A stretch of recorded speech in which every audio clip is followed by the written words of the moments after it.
Les suplico, hermanos, vamos a abrir nuestras Biblias en Mateo capítulo 5. El día de hoy, hermanos, estaremos viendo con el favor del Señor las últimas de las bienaventuranzas. En su misericordia hemos estado en estas últimas semanas considerándolas. Y espero que haya sido una bendición para usted, como también ha sido para mí el estudiarlas y obviamente el exponerlas. Y cada vez moldear nuestra vida a la luz de lo que dice la palabra del Señor. Amén. Como es la última, vamos a leerlas desde el principio. Sería el capítulo 5, desde el versículo 1 hasta el versículo 12. Dice la palabra del Señor. Viendo la multitud, subió al monte y sentándose vinieron a él sus discípulos. Abriendo su boca les enseñaba diciendo: Bienaventurados los pobres en espíritu, porque de ellos es el reino de los cielos. Bienaventurados los que lloran, porque ellos recibirán consolación.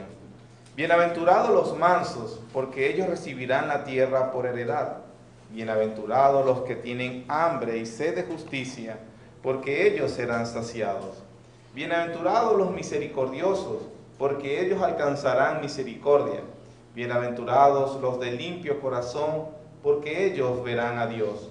Bienaventurados los pacificadores, porque ellos serán llamados hijos de Dios. Bienaventurados los que padecen persecución por causa de la justicia, porque de ellos es el reino de los cielos. Bienaventurados sois cuando por mi causa os vituperen y os persigan, y digan toda clase de mal contra vosotros, mintiendo.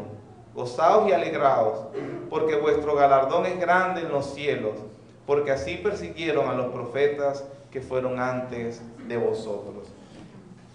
Cuando hicimos la introducción a esta serie que estamos terminando el día de hoy, recordamos que seguramente para la audiencia que oyó por primera vez este sermón, le fue muy decepcionante. Seguramente, como a algunos también les decepcione el discurso del rey que está, de alguna manera, como alguien lo dijo una vez, planteando su proyecto, su plan de reino. Está diciendo el Señor Jesucristo e identificando en este momento a los ciudadanos del reino. Nosotros decíamos que para este momento los israelitas o los judíos tenían la expectativa de que cuando aparecería el Mesías iba a establecer su reino. Y todas aquellas cosas negativas que habían estado sufriendo por parte de potencias extranjeras que eran más poderosos que ellos, eso se iba a acabar. Y de alguna manera esa humillación y esas vejaciones y esa situación se iba a hacer cosa del pasado. El Mesías les restauraría una dignidad prometida. Ellos serían entonces la cabeza de las naciones en el mundo. Y ahora el mundo se iba entonces a tener cuidado con el trato especial que iban a tener los israelitas por causa de su Mesías prometido, y devolvería esas glorias del pasado, esas glorias que se oyeron cuando Salomón, cuando David, cuando ellos más bien iban expandiendo sus reinos, cuando aquellos reinos cercanos les servían de tributarios a ellos, cuando ellos obviamente su seguridad nacional, su situación política, su situación económica eran inmejorables para aquel momento. Dios les había dado esa bendición. Había unas promesas de un reino que se establecería por parte de este Mesías, y al fin parece ser que llegó. Hay un Jesús, hay un personaje peculiar, el carpintero, sí, pero que está de alguna manera consternando todo el país. La gente se está amontonando alrededor de él. En las calles se habla acerca de él. Y entonces él comienza a dar uno de sus discursos más famosos, que comienza en el capítulo 5, donde empezamos a leer, y termina en el capítulo 7. Sin embargo, de todo el discurso que da, seguramente fue decepcionante. En ninguna parte del sermón, que usted puede observarlo en los 2 capítulos hasta el final del 7, no se dice nada de privilegios raciales. En ningún lugar el Señor promete que los judíos recibirían algún privilegio por solo el hecho de ser los hijos de Abraham. Él no hace mención de nada de eso. También en el discurso, que tú lo puedes revisar completo, se habla de que Él sí venía a establecer un reino, pero ese era un reino con características en lo principal espiritual. ¿Por qué digo en lo principal espiritual? Porque a pesar de que comenzaba y se establecía en el corazón de las personas, obviamente iban a haber unas consecuencias de eso. Hay instituciones malas porque los hombres que las gobiernan son malos. La utilizan para su provecho, la utilizan, la usan. Pero realmente lo que está estableciendo el Señor, que algunas instituciones pueden servir para el bien de la sociedad donde ellas están establecidas, siempre y cuando el corazón de los hombres esté en paz con Dios. De manera que lo principal en este reino es espiritual. No se menciona nada de riquezas personales. No se les menciona nada sobre cómo ellos iban a prosperar ahora. No se les menciona nada que iban a ser gerentes, exitosos, empresarios, adinerados. Nada de eso. No se les enseña nada de un poder político que iban a empezar a gozar. Tampoco. Tampoco se les menciona sobre cambios en las estructuras sociales o económicas. Nada de eso se menciona en todo el discurso del Señor Jesucristo. En cambio, Él les promete otras cosas. Les promete consolación. Les promete misericordia. Y les promete verdadera comunión con Dios. Y ¿sabe qué? A pesar de que pudiéramos hablar de que esas cosas son buenas para el alma, esto no encajaba en la visión mundana, terrenal que tiene la gente de ese tiempo y la que tiene la de hoy. La gente o en masas van a las iglesias o van a las reuniones de algunos lugares que se llaman iglesias. Aplauden, se emocionan, se excitan, hacen todo un algarabío cuando alguien les promete: todo esto va a pasar, las cosas vienen para mejor. ¿En base a qué? A un optimismo ciego. Y la gente aplaude a eso, les gusta eso, los conmueve eso. Sin embargo, en el discurso del Rey, del Señor Jesucristo, no hay nada de eso. No hay ven para que te mejores o para que se arregle o para que cambien las cosas. Lo único que Él les promete y Cristo ofrece, sí, ofrece una verdadera felicidad. Y que esa verdadera felicidad no está en la pompa, en el bienestar, en el poder que puedas ostentar en esta vida terrenal, sino que esa felicidad se encuentra en una correcta relación con Dios.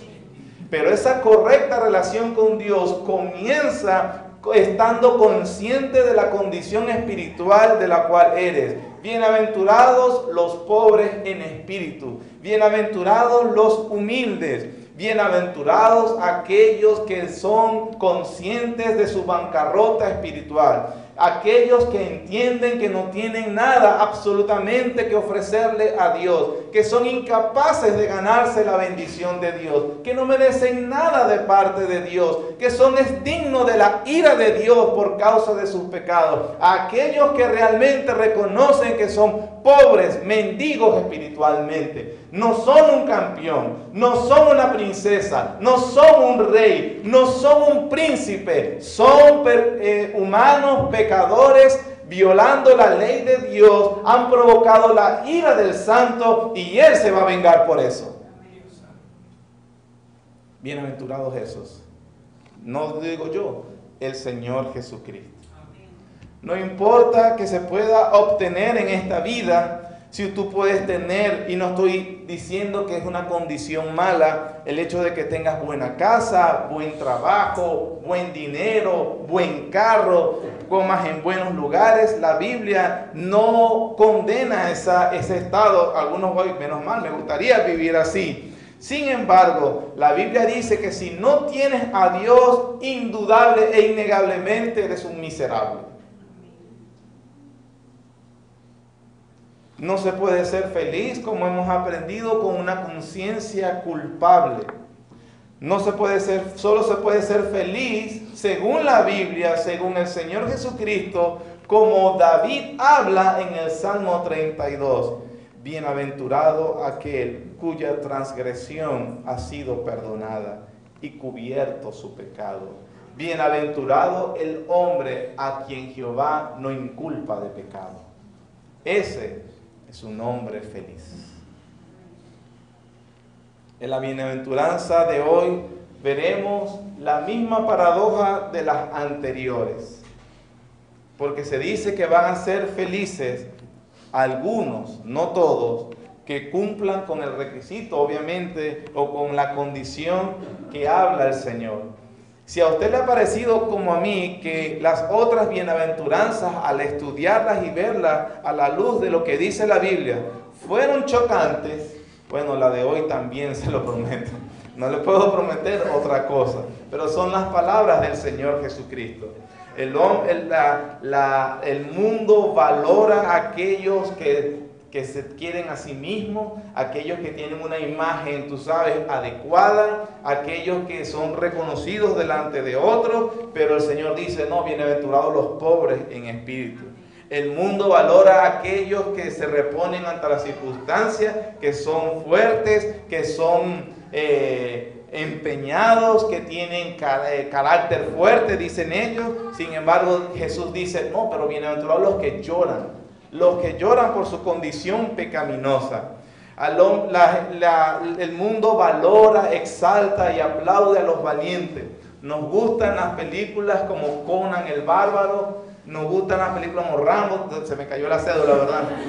No sé qué otras, en verdad son las que veía, pero nos gustan las películas del hombre que si se le secuestraron la familia o le mataron un hijo, va y se venga de todos, y a pesar de que le hacen lo que hacen, él está fuerte, él está él se va a vengar, él no se deja de nadie, él tiene honor, él es un hombre, él es una mujer de verdad. Sin embargo, Jesús dice, bienaventurados los mansos. La gente valora la venganza, aquel que no se deja, y el Señor dice, bienaventurados los misericordiosos, bienaventurados los limpios de corazón, bienaventurados los pacificadores, bienaventurados los que tienen hambre y sed de justicia, la justicia que no tienen. Y eso es una gran diferencia, lo que valora el mundo con lo que el Señor valora. Sin embargo, hay dos diferencias que quisiera destacar en relación a esta última bienaventuranza, que están desde el versículo 10 y 11, con respecto, en comparación a las anteriores. Es que, por ejemplo, esta bienaventuranza, la última, que es los que padecen persecución por causa de la justicia, es la única de todas las bienaventuranzas que el Señor, aparte de exponer, también elabora y explica. A veces algunos dicen que el versículo 10 es una bienaventuranza y el versículo 11 es otra, pero en realidad no lo es. Los más expertos, conocedores y comentaristas coinciden en que los versículos 10 y 11 se refieren a una sola bienaventuranza. Es la misma anterior, solo que esta vez el Señor la explica. Bienaventurados los que padecen persecución por causa de los cielos, porque de ellos es el reino de los cielos. Bienaventurados sois cuando por mi causa os vituperen y os persigan y digan toda clase de mal contra vosotros, mintiendo. Ojo, mintiendo. Es decir, eso malo que dicen no es verdad, pero no tiene razón que hablen mal de mí teniendo, o sea, que sí es verdad lo que están diciendo que es mal de mí. Ahora, el Señor no quiere que nadie se haga una esperanza falsa. El Señor no es un lobo vestido de oveja, como si lo son ahorita, que le ofrecen a las personas una serie de cosas que son mentiras y que simplemente por el hecho de que se oyen bien o porque tienen motivos ulteriores ofrecen cualquier tipo de esperanza falsa. ¿A cuáles me refiero? A los que dicen, ven a Jesús ¿Y sabe qué? Se le van a arreglar los problemas. Eso es mentira. Ven a Jesús y va a tener sanidad. Eso es mentira. Ven a Jesús y usted va a empezar a ganar dinero. Va a tener una cierta de tranquilidad. Eso todo es falso. El Señor Jesús dice, bienaventurados los que padecen persecución. Ahora, si algo sí le garantiza, no, que te van a perseguir, vas a llevar vituperios y te van a venir más problemas. Más adelante lo veíamos en otra predicación, que el Señor Jesús como que percibe que tienen una esperanza de él equivocada y dice, oigan, no piensen que vine a traerles paz, yo vine a traer espada. Y la espada o el problema que les vine a causar va a ser en el propio núcleo familiar. Voy a poner a la madre contra su hijo, al hijo contra su padre, a la nuera contra su suegra. Y así, los enemigos de ustedes ahora en adelante van a ser los de su propia casa. Es más adelante vamos a ver que los primeros enemigos cuestionadores que rechazaron al Señor Jesús antes que los propios fariseos fueron su propia familia, exceptuando a María, que obviamente sí conocía exactamente de dónde procedía él. Ella era la única que no lo podía negar. Pero sus hermanos de sangre, que la Biblia dice que los tenía, no creían en él. Ni ellos. Ni ellos. La segunda diferencia que se puede destacar con respecto a las anteriores de esta bienaventuranza es que el foco es diferente. El foco es diferente. En las otras bienaventuranzas nos explica lo que el cristiano es en esencia. ¿Se recuerdan que lo hablamos? Es simplemente lo que él es.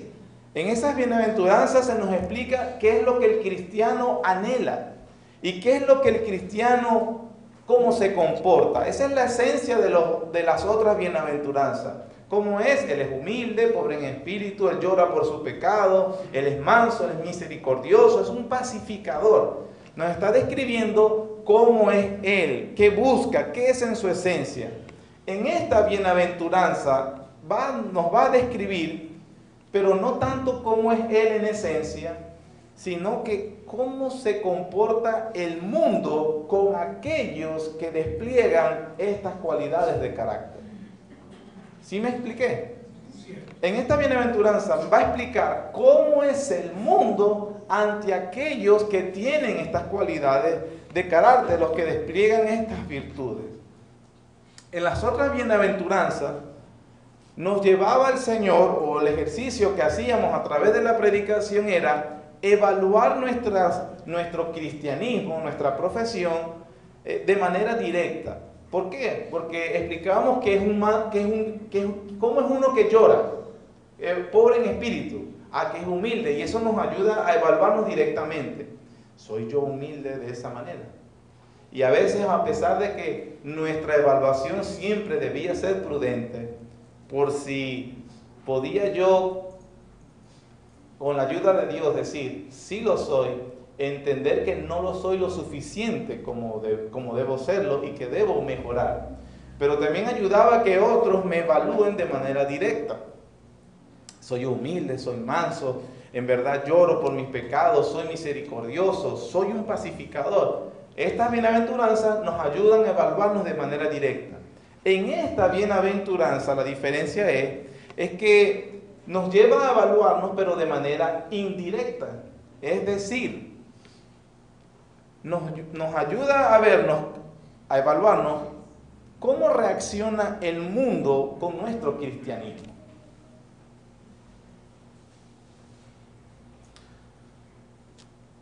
¿Cómo es el mundo? Y cuando me refiero al mundo, es obviamente tu mundo es aquel con el que tú te desenvuelves a diario, sea familiares, vecinos, compañeros de trabajo, de clase, todo eso donde nosotros compartimos. ¿Cómo son ellos con tu cristianismo? ¿Sabe qué? Yo soy el alma de la fiesta. Y hasta a los mundanos les agrada estar conmigo. Eso es impresionante. Y eso también debemos evaluar, debemos verlo a la luz de cómo se ve una iglesia a los ojos del mundo. Esta es una iglesia donde existe una atmósfera que no es amenazante. Y no importa de qué religión, creencias tengas tú, te vas a sentir cómodo, agradable. No te vas a sentir mal. Algunos, de hecho, pasan como, alguien me dijo, pertenecen a la SC, el Servicio Secreto del Cristianismo, SSC, el Servicio de Espionaje Secreto del Cristianismo. ¿Por qué? Porque nadie sabe que son cristianos. Ellos pasan a través del mundo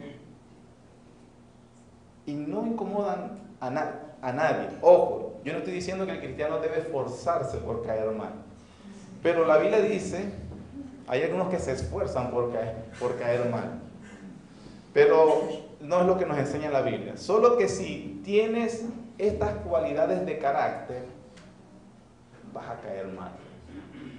¿Por qué? Porque si fueras del mundo, el mundo amaría lo suyo. Pero porque no sois del mundo, antes yo os elegí del mundo, palabras del Señor Jesús, por eso el mundo os aborrece. Así que si lo vemos de una manera colectiva, que un lugar que se llama Iglesia de Jesucristo, pero que el mundo la ama, no es una iglesia de Jesucristo. Si eres un cristiano, donde tú puedes decir que en realidad el mundo donde tú te desenvuelves, eres bienvenido, aceptable, agradable, nunca incomoda, eres una persona que puedes pasar como parte de ellos, mi querido hermano o hermana, lo más probable es que tú eres del mundo, no eres de Cristo.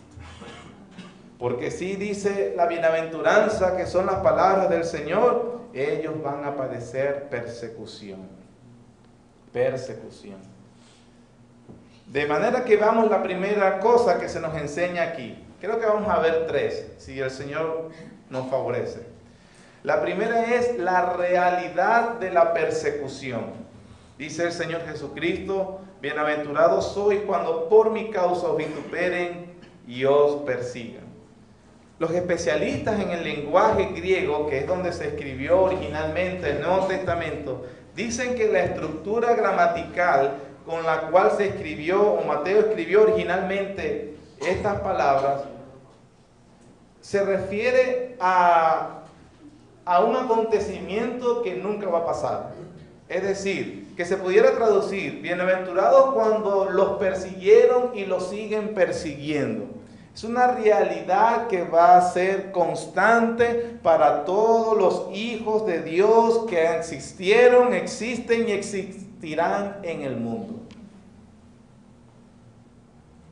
Y ojo, porque aquí hay que ser muy cuidadosos. Ellos son perseguidos no porque se empeñan en ser odiosos, sino que la justicia misma que ellos despliegan le es chocante a aquellos que obviamente no poseen esta justicia. La Biblia dice que Abel no tenía que molestar a su hermano Caín. La Biblia dice que Abel simplemente quería obedecer. Y esa obediencia acusaba y exponía y evidenciaba la desobediencia de Caín. Y Caín, en vez de tratar con su conciencia culpable de manera correcta, viniendo a Dios para arrepentirse por su mal proceder, prefirió apagar la luz que lo estaba evidenciando. Mató a su hermano. Y esa realidad es una verdad para todo creyente. Eran hijos de la misma madre y padre. La misma razón por la cual Esaú también perseguía a Jacob, aunque Jacob también era un mentiroso. Pero miren lo que dice, por ejemplo, Hebreos capítulo 11. Y esto es muy importante tenerlo en cuenta para evaluar nuestro cristianismo o los estándares morales en cómo nos conducimos. Hebreos capítulo 11, hablando como una vez alguien lo mencionó como el salón de la fama de los de los creyentes o de aquellos que obtuvieron cierta recompensa por su fe, en ese capítulo nos habla de qué fue lo que les ocurrió a los cristianos que eran fieles, a los leales, a los que tenían la fe verdadera. En el capítulo 11, versículo 36 al 38 dice: otros, por la fe, experimentaron vituperios y azotes. A más de estos, prisiones y cárceles. Fueron apedreados, aserrados, puestos a prueba, muertos a filo de espada. Anduvieron de acá para allá, cubiertos de pieles de ovejas y de cabras, pobres, angustiados, maltratados, de los cuales el mundo no era digno, errando por los desiertos, por los montes, por las cuevas y por las cavernas de la tierra. Querido hermano, esa es la condición de muchos de los creyentes que por su fe, según el contexto del capítulo, era lo que obtenían. En una ocasión, en una iglesia que había también quitado la evaluación según Dios y que quería ser aceptada por los valores mundanos, Pablo le hizo lo siguiente. Es la iglesia de los Corintios. Primera carta de los Corintios, capítulo 4. En esta porción que vamos a leer, él les habla: oye, yo no entiendo, qué paradoja esto. Dios dijo que nosotros íbamos a hacer así, según los criterios de Dios, pero ustedes son todo lo contrario. ¿Alguien se equivocó? ¿Se equivocó Dios o están equivocados ustedes? Miren lo que dice el apóstol Pablo, primera carta de los Corintios, capítulo 4, versículo 9 al 13. Dice: porque según pienso, ven, es un tono irónico, ¿verdad? Lo que está usando el apóstol Pablo. Porque según pienso, Dios nos ha exhibido a nosotros los apóstoles como postreros, como a sentenciados a muerte. Pues hemos llegado a ser espectáculo al mundo, a los ángeles y a los hombres. Nosotros somos insensatos por amor de Cristo. Por amor de Cristo, ¿cuál era el calificativo que tenían? Insensatos, unos locos. Pero entonces dice: mas vosotros prudentes. ¿Cómo es eso? Nosotros por Cristo somos unos locos. Y ustedes, según el criterio del mundo, por Cristo son muy inteligentes. Qué extraño. Sigue el Pablo: nosotros somos débiles, pero vosotros fuertes. Vosotros honorables, mas nosotros despreciados. Hasta esta hora padecemos hambre, tenemos sed, estamos desnudos, somos abofeteados y no tenemos morada fija. Nos fatigamos trabajando con nuestras propias manos, nos maldicen y bendecimos. Padecemos persecución y la soportamos. Nos difaman y rogamos.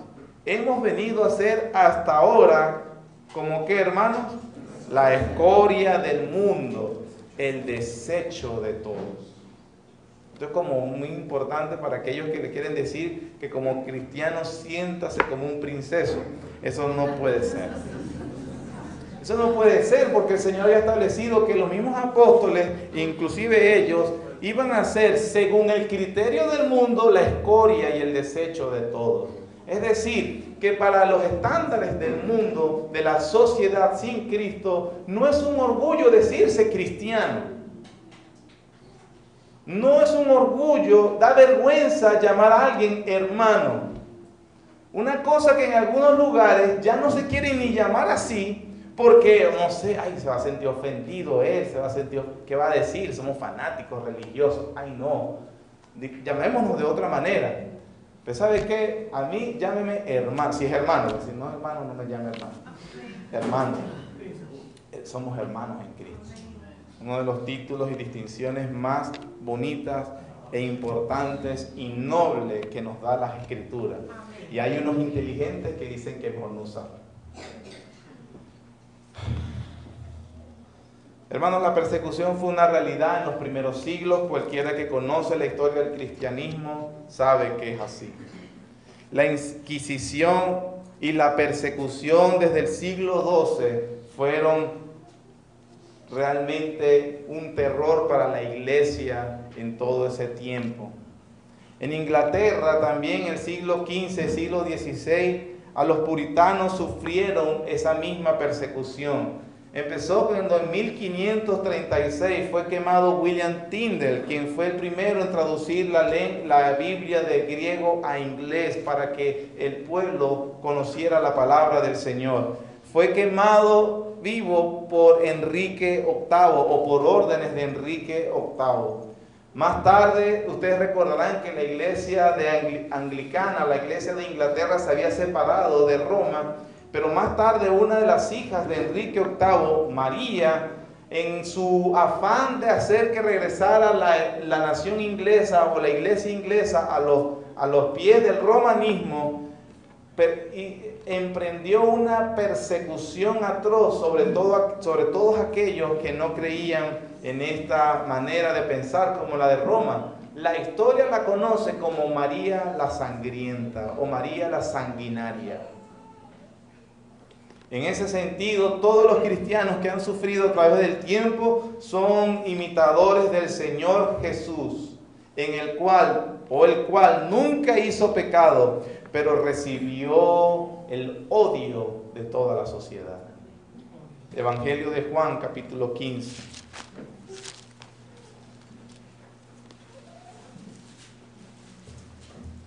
Versículos 18 y 21. En el Evangelio de Juan, capítulo 15, versículos 18 al 21, dice lo siguiente nuestro Señor Jesús: si el mundo os aborrece, sabed que a mí me ha aborrecido antes que a vosotros. Si fuerais del mundo, el mundo amaría lo suyo. Pero porque no sois del mundo, antes yo os elegí del mundo, por eso el mundo os aborrece. Acordaos de la palabra que yo os he dicho: el siervo no es mayor que su Señor. Si a mí me han perseguido, también a vosotros os perseguirán. Si han guardado mi palabra, también guardarán la vuestra. Mas todo esto os harán por causa de ¿qué, hermanos? De mi nombre. ¿Por qué? Porque no conocen al que me ha enviado. El mundo entonces rechaza, odia, persigue, discrimina a los cristianos verdaderos porque no conocen a Dios. Es lo mismo que dijo Pablo en Hechos 14:22. Es necesario que a través de muchas tribulaciones entremos en el reino de Dios. Y a Timoteo en su segunda carta, a Pablo le dijo: los que quieren vivir piadosamente padecerán persecución. Lo interesante de las palabras de la última bienaventuranza es que el Señor no solamente nos promete que van a ser perseguidos, sino que también explica la causa por la cual van a ser perseguidos, ¿cierto? ¿Cuál es la causa? Por causa de mi nombre. Entonces vamos a ver nuestro segundo punto. Dije que eran 3, ya voy por el 2. Significa, hermanos, que estas bienaventuranzas y las bendiciones que se le promete no se aplican a todas las persecuciones que se sufren en el mundo. No, esta es una persecución específica. Es decir, no es a todo perseguido. Soy un perseguido político, entonces me van hay una consolación prometida de parte de Jesús. No, no lo es. Independientemente de que una persona sea realmente un perseguido político. No es para los que sufren, sino el Señor les ha dicho: bienaventurados todos los que sufren. Entonces, por ejemplo, en nuestro país, Venezuela, que hemos sufrido tantas cosas últimamente, la bendición sería para todos los que viven en este país, o los que han ido a emigrar, que sabemos que han padecido también muchas cosas, a veces no les va tan bien, lamentablemente, y también la bendición es para ellos. No, porque el Señor Jesús nos dice que es así. Hay otro tipo de bendiciones y promesas en todo tipo de sufrimiento, pero nosotros vamos a quedarnos en esta. ¿Qué es lo que promete y cuál es la causa por lo que se está sufriendo? No se promete esta bendición por aquellos de defender una causa noble, cualquier causa. Hay causas que son nobles, que son buenas. Por ejemplo, en el siglo XX vimos aquella causa que liberó a este hombre que bendijo o que benefició a muchas personas en Estados Unidos, como fue Martin Luther King, que luchó por esa segregación racial que tenían las personas de piel negra en los Estados Unidos, y que gracias a Dios por el movimiento que este hombre forjó, algunas cosas se ganaron de derechos y de reconocimientos para ellos. Pero ¿sabe qué? Esta bendición que promete el Señor Jesús no es para alguien como Martin Luther King, a pesar de que tengo entendido o dicen que él era un pastor bautista y obviamente tuvo que haberse desligado de sus funciones pastorales para hacer entonces esa función social. No la estoy condenando, está bien, de hecho sirvió, como les dije, para el beneficio de tantas personas discriminadas en esta sociedad para este tiempo, pero eso no es lo que el Señor está prometiendo en esta bienaventuranza. No se refiere a una bendición sobre persecuciones étnicas. Por ejemplo, como decía ahorita, ese desprecio que se da en algunos lugares por algunas personas con respecto a los venezolanos emigrantes. O como he escuchado en países como Estados Unidos o España o algunos de Europa, que desprecian a los latinos por el hecho de ser latinos y que hay cierto desprecio. Lo feo de esto, lo más duro de esto es que los latinos se desprecian a los latinos también. O sea, no vamos a culpar así como, ay, cómo nos tratan. No, aquí también algunos venezolanos se creen más que otros. Y ese es un problema entonces en todas las esferas. Pero esa bendición que promete el Señor Jesús no es por cualquier persecución étnica. Óigame bien, no es una bendición por la persecución que se desata, hermano, por la insensatez y el fanatismo. Y aquí caemos los evangélicos. Antes hablaba de la sociedad del mundo, ahora los evangélicos. No se le está prometido a usted una bendición por ser insensato y fanático, por ser un imprudente. Los cristianos tienden a caer en este error. No oyen la advertencia del Señor Jesús en Mateo 10:36 que dice, el Señor Jesús dice, yo os envío como ovejas en medio de lobos.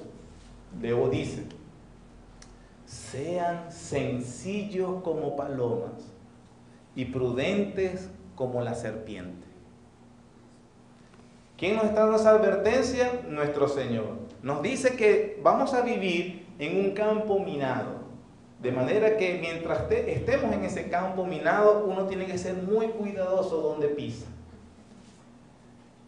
Sean sencillos como palomas, prudentes como la serpiente. ¿Cómo son? Casi son imperceptibles. Pero hay cristianos que no oyen ni siquiera esa advertencia del Señor Jesucristo.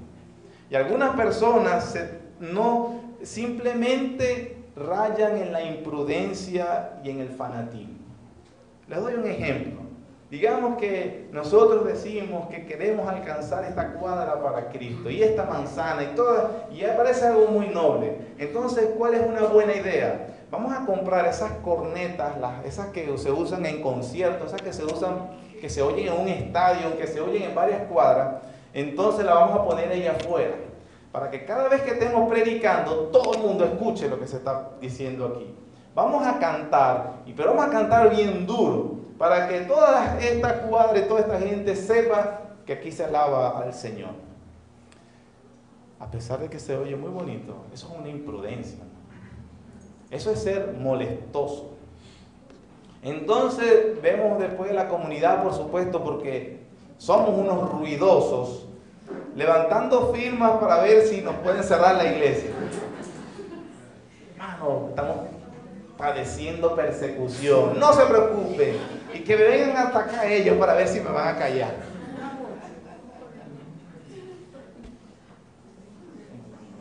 Eso no es la bendición que se promete, y eso no trae gloria al nombre de Cristo tampoco.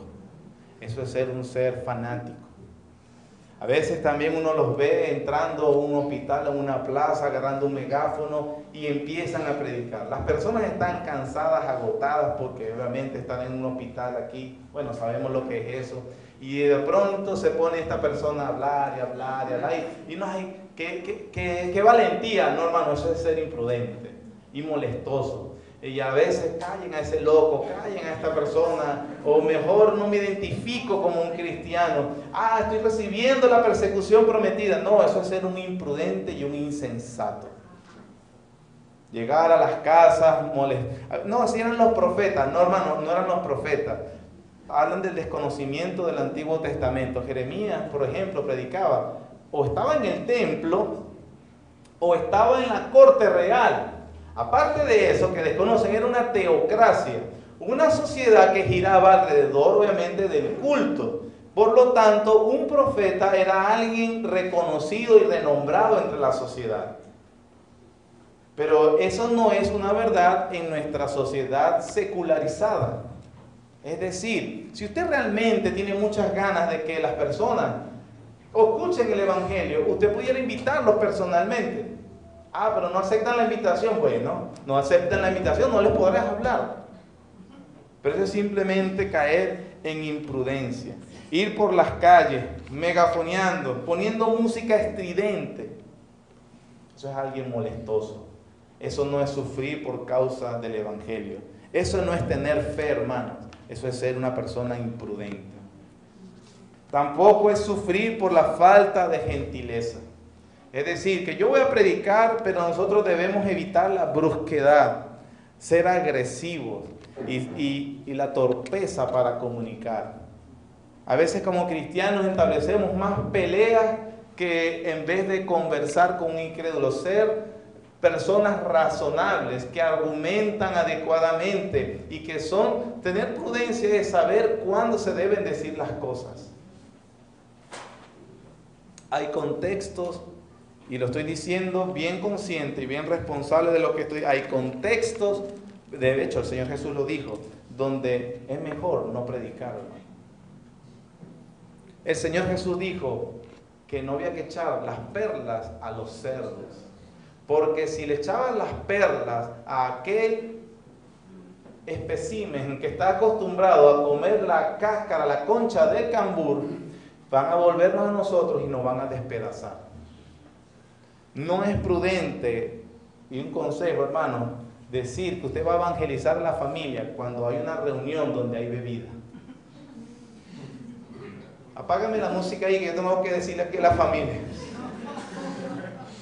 Y mucho menos si ya algunos...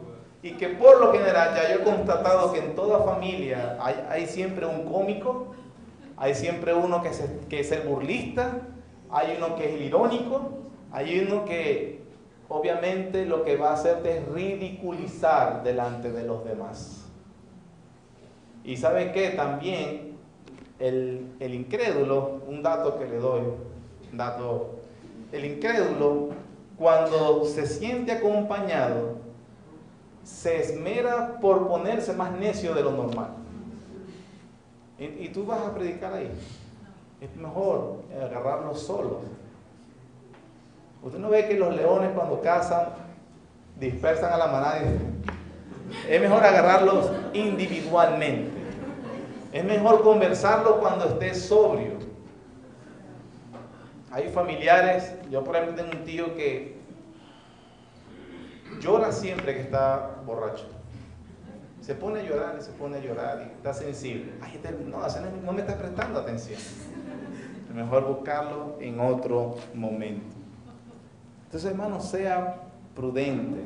Recibir la crítica, el desprecio, por usted ser un imprudente, no es tener esta bendición. No es no tenerla. Sea sabio. Hay momentos cuando uno puede predicar. No se recibe esta bendición porque usted tampoco ha evaluado su carácter. Hay personas que simplemente tienen un temperamento que caen mal. Son odiosos. Y a veces, y como cristiano usted tiene que tener cuidado. Si usted todo el tiempo cae mal, que es imposible que realmente usted tenga una relación por lo menos en lo básico saludable. Es cierto, no nos vamos a ir de palos no vamos a participar en las necedades, en los pecados de algunos familiares, de algunos vecinos, pero por lo menos hay momentos de sensatez que uno tiene y que puede conversar con ellos. No es posible que tú siempre tienes enemigos en todas partes y después, ese es por el evangelio. No, es porque tú eres un odioso, eres una odiosa, eres una persona que cae mal. Entonces no es por ser poco sabios, imprudentes o repugnantes. La bienaventuranza y la bendición que se nos promete acá es por causa de la justicia. Un comentarista explica y dice que es por causa de nuestra creencia cristiana y por el cumplimiento de nuestros deberes cristianos. Entiendo que a algunos les sorprendió mucho el mandamiento que el pastor David estaba predicando el domingo pasado. Pero a menos que usted lo demuestre con la Biblia, entonces tendremos que decir que el pastor David estaba enseñando correctamente. Usted puede decir que se equivocó, bueno, pero demuéstralo. Eso significa que algunos de nosotros nos veremos en la posición de perder nuestros trabajos si queremos serles leal a Dios. Eso es ser bienaventurado por causa de la justicia. Sí lo es, hermano. Usted requiere que yo tengo que cerrar el negocio el día domingo. Si usted le es leal a Cristo, sí lo hará. Significa que tengo que buscar cambiar de trabajo. Si usted le es leal a Cristo, sí lo hará. No hay otra opción. No se puede llegar Él no nos dejó llegar a algún tipo de condiciones. Vean lo que dice primera carta del apóstol Pedro, capítulo 4.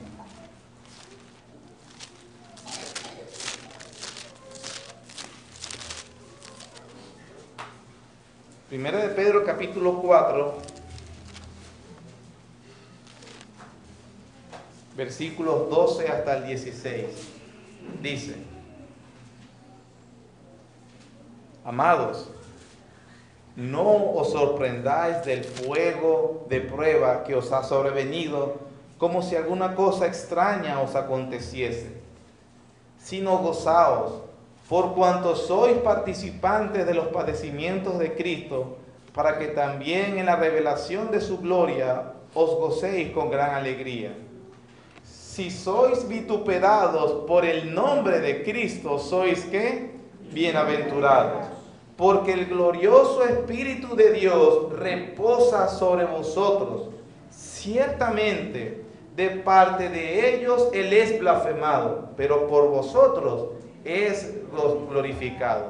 Así que ninguno de vosotros padezca como homicida, o ladrón, o malhechor, o por entrometerse en lo ajeno.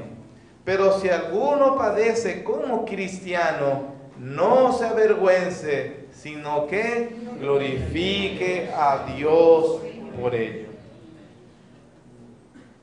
Versículo 19. De modo que los que padecen según la voluntad de Dios, encomienden sus almas al fe del Creador y hagan el bien. Por ser cristiano recibirá cierto tipo de persecución. Agradézcale al Señor que en el siglo, en nuestro país, en este momento, no nos están esperando unos soldados para matarnos por causa de nuestra fe, cosa que se hicieron en los primeros siglos del cristianismo y hasta el siglo XV también. Pero usted recibirá cierta persecución por ser cristiano. La recibe.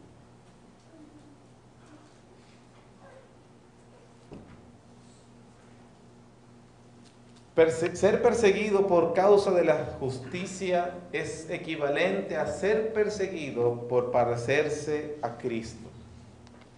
El punto es, mis queridos hermanos, es que el mundo odia a Cristo. El mundo odia a Cristo. No lo ama, no, ellos se reinventan a un Cristo que se ama, no el de las Escrituras. Pero el Cristo de las Escrituras, el mundo lo odia. Por lo tanto, va a odiar todo lo que se parezca a Él. Entonces no espere flores de ese mundo. ¿Por qué? Les decía o les he recalcado que no se trata de un esfuerzo consciente por caer mal, sino que la misma luz de la justicia que habita en el cristiano escandila al que no ama esa luz. Eso es lo que dice el Evangelio de Juan, capítulo 3, versículos 19 al 20. Dice lo siguiente: y esta es la condenación, que la luz vino al mundo, y los hombres amaron más las tinieblas que a la luz, porque sus obras eran malas.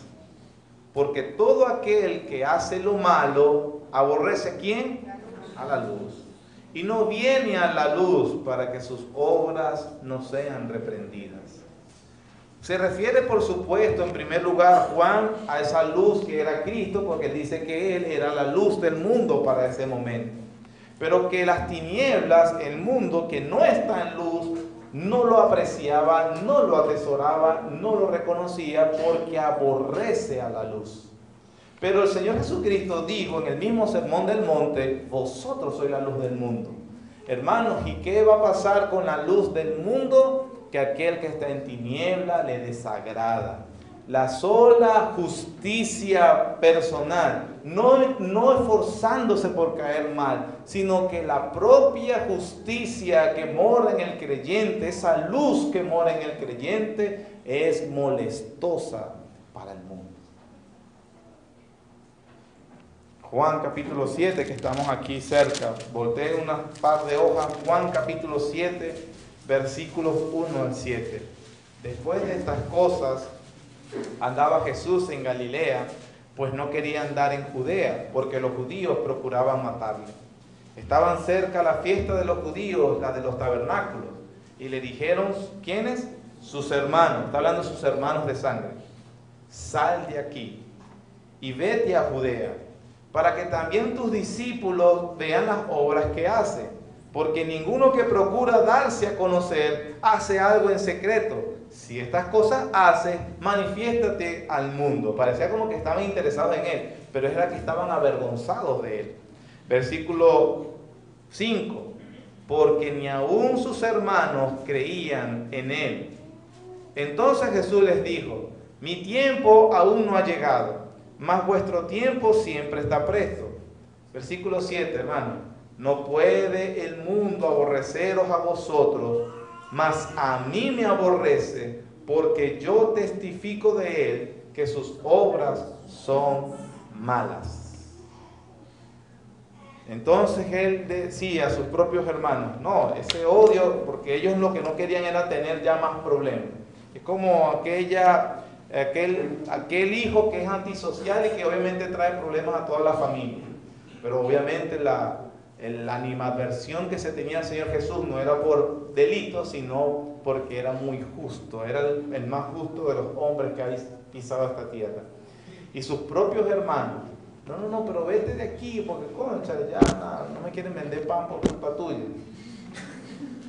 Y él dice: no los puede aborrecer a ustedes, a mí sí, a mí. ¿Pero por qué a mí? Porque yo testifico. O sea, yo expongo su maldad, yo expongo su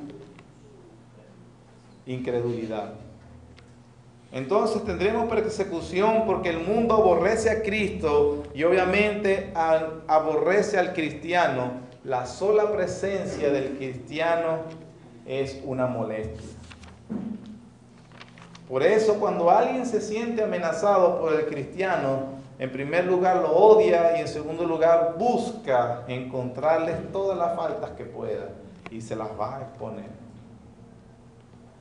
Las personas terminan: no, que se puede ser cristiano, pero no así, es demasiado fanatismo, tampoco así. Entonces, ¿será que no podemos andar en este mundo? Ay, que sí, ¿verdad? Que descubriste América. Lo más triste de lo que estoy diciendo es que este desprecio se percibe dentro de las iglesias. Dentro de las iglesias.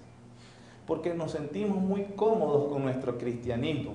porque creemos que estamos bien en lo que nosotros creemos que es cristianismo. Pero aparece de pronto un hermano que es más, ha tratado de llevar todo en su vida verdaderamente a la piedad, a cómo se comporta, cómo habla, cómo viste, cómo trata a su esposa, cómo trata a su esposo, cómo maneja su dinero, cómo invierte su tiempo. Y esa persona, aunque no se dedica, ya empieza a ser una amenaza para nosotros. ¿Por qué? No porque él es odioso, sino porque me expone en mi cristianismo frío y nominal. ¿Y qué hacen este tipo de cristianos? Comienza a hacer burla del creyente. Si dentro de las iglesias se consigue eso, imagínense cómo es en la sociedad.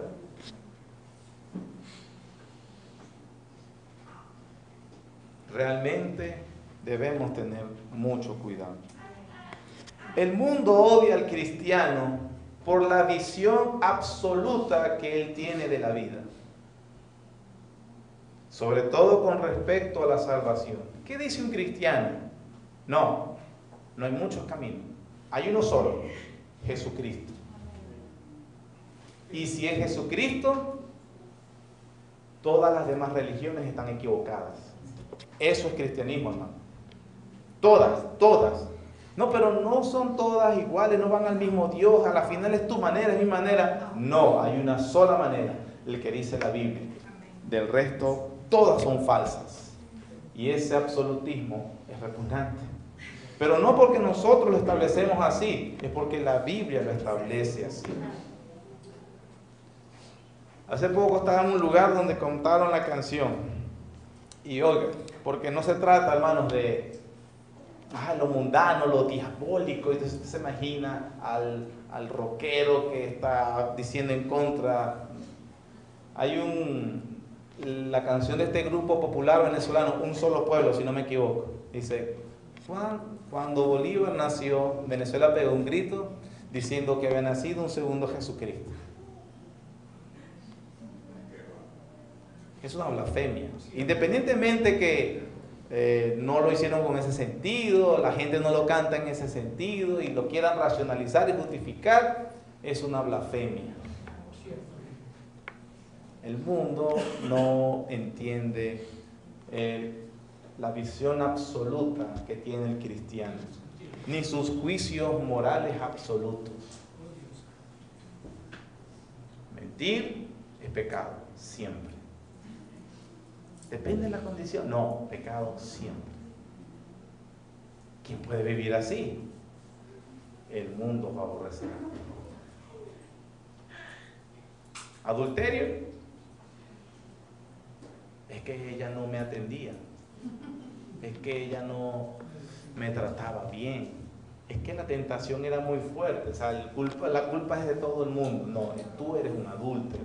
Tú eres un inmoral. Robar, es que ellos no me pagan lo suficiente. No, tú no te puedes llevar ni el lapicero ni la hoja de la oficina. Eso es robar.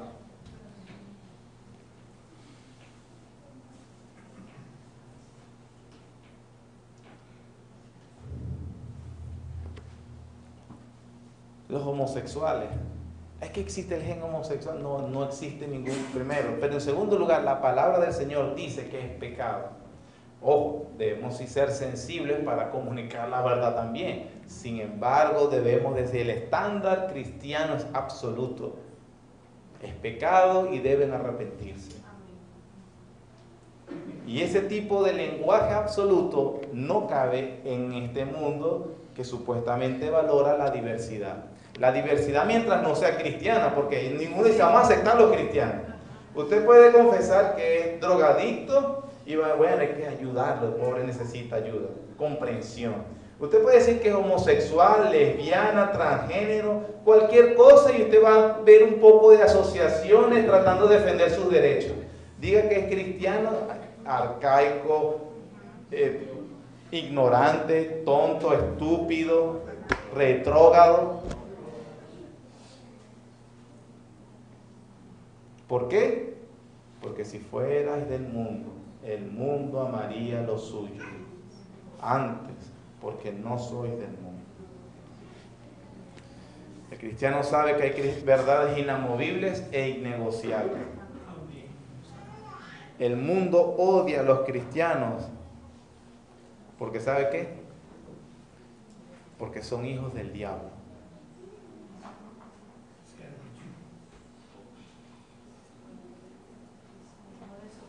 Son hijos del diablo y hay hijos de Dios. Abel, hijo de Dios. Caín, hijo del diablo. Misma mamá y mismo papá. Y esa lucha cósmica ha sido siempre.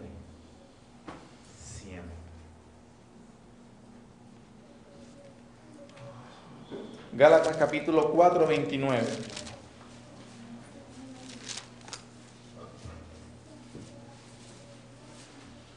Vamos a leerlo desde el 28, dice: así que hermanos, nosotros, como Isaac, somos hijos de la promesa. Pero como entonces el que había nacido según la carne perseguía al que había nacido según el Espíritu, ¿qué dice? Así también ahora. El que había nacido según la carne, Ismael, hijo de Abraham, con su siervo. Y había uno que había nacido según la promesa, que le dice según el Espíritu, Isaac, hijo de Sara y de Abraham. Bueno, pero el uno perseguía al otro. Así también ahora. Los hijos del diablo cuestionan, les desagrada, les molesta, les es desagradable, tienen animadversión a los hijos de Dios. Tercero, aproveché hoy que no había escuela dominical, o sea, me tomé, y si no le gustó, reclámele al pastor David. En tercer lugar, la actitud de los cristianos en medio de esa prueba. Versículo 11.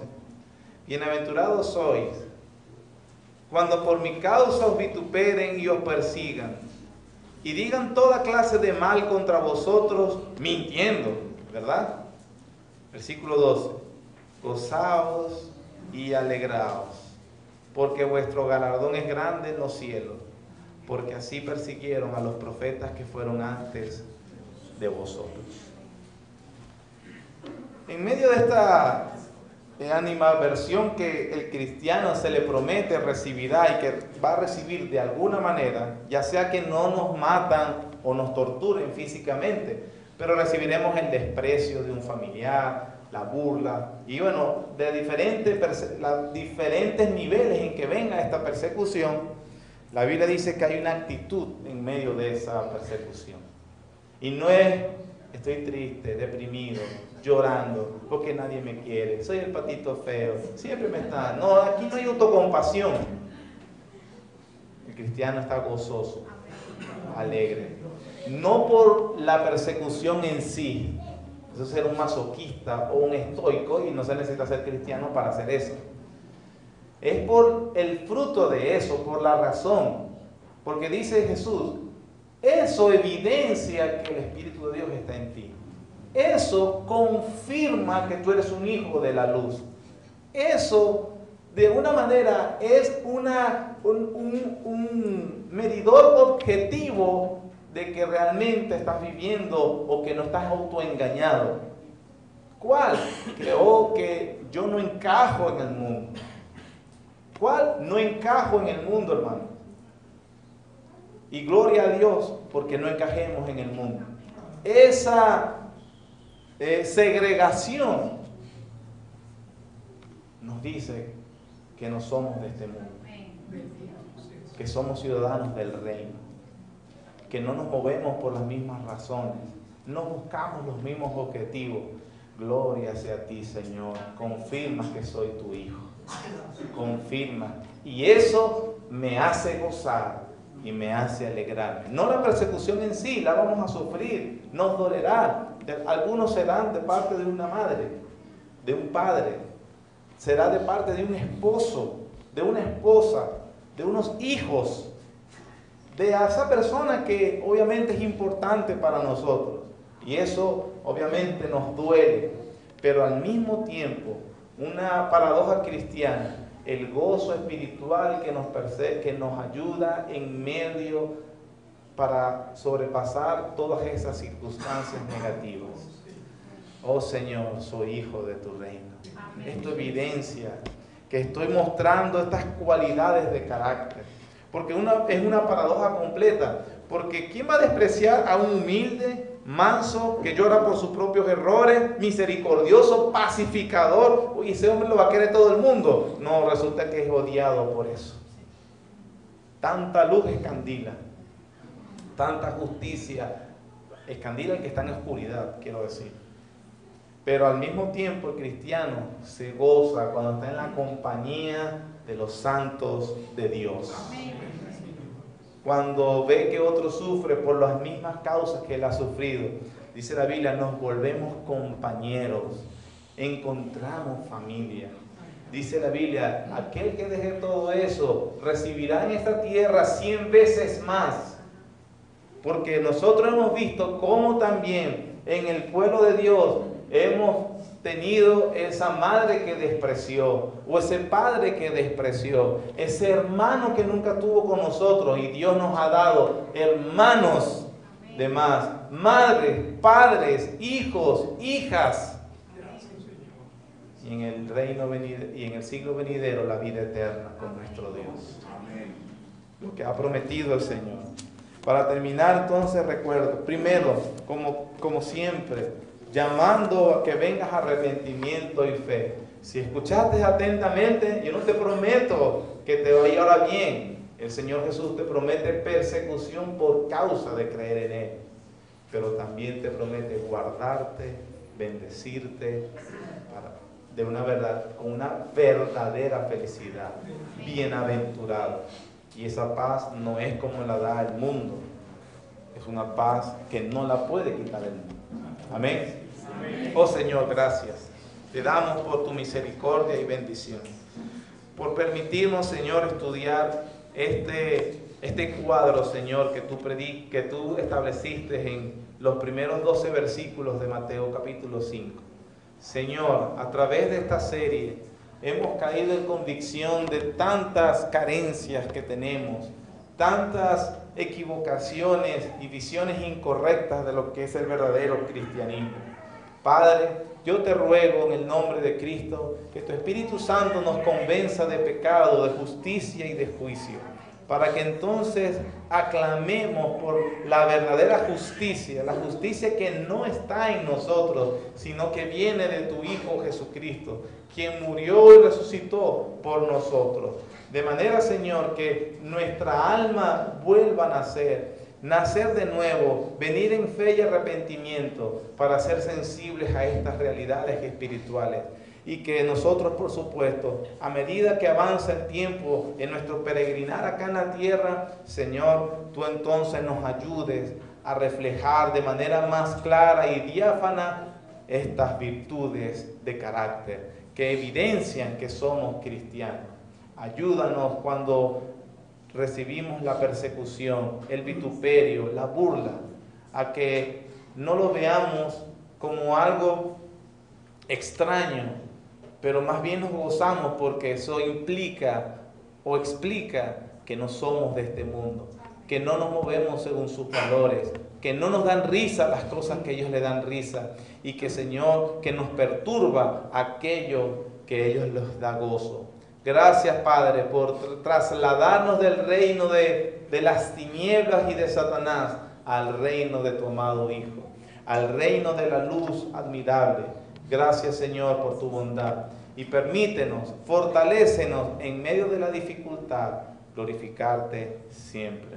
En el nombre de Jesús. Amén.